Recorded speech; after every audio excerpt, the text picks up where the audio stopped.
Well, as predicted earlier today in the White House press briefing, it looks like the Obama administration is going to extend these Iranian nuclear talks into tomorrow. The deadline was coming up in just a couple of hours, midnight, Vienna, Switzerland time, but now it appears that the U.S. is going to extend those talks.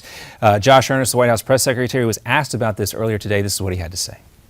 If necessary, if the conversations continue to be productive, it's possible that the talks could continue into tomorrow. Now, according to the Associated Press, that appears to be the case. We'll keep you posted if anything changes. Meantime, over in Israel, Prime Minister Benjamin Netanyahu is weighing in on the Iranian nuke deal. He insists that an agreement with Tehran will allow that country to develop a nuclear weapon, Iran anyway, within a year. And here in the U.S., President Obama is using his veto pen today, blocking a congressional measure limiting the power of workers' unions. I also want to announce that in the fall, we're going to host a summit on increasing the voice and the rights of workers here in the United States. Well, this comes as right-to-work laws like in states like Wisconsin are catching on. President Obama claims, though, unions help protect middle-class families. The Boston Marathon trial reaches a turning point. The defense says it will not call any more witnesses, and it's now rested its case. That paves the way for closing arguments, putting the fate of Dzhokhar Tsarnaev in the hands of the jury. The defense argues that the older brother, Tamerlan, was actually the mastermind behind the 2013 attack. Meantime, Indiana's governor, Mike Pence, is trying to clear up some confusion surrounding a new state law, which critics say discriminates against the gay community. But Pence denies that claim and says his state is open for business.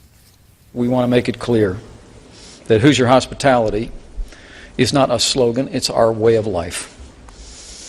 It's the reason why people come here from around the world.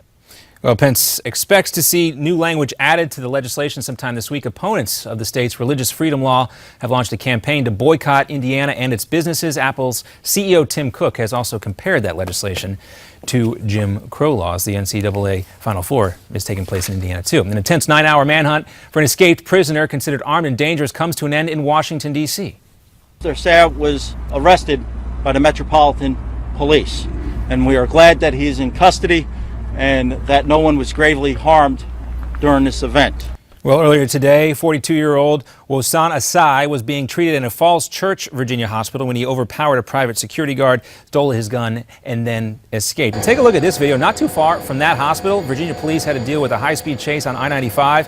You can see right there, the car crosses over the median, crashes into some other cars in that truck before the driver was finally trapped. Another Newsmax Now update coming up for you in 30 minutes. I'm John Bachman. We'll now send it up live to the Steve Malzberg Show from you.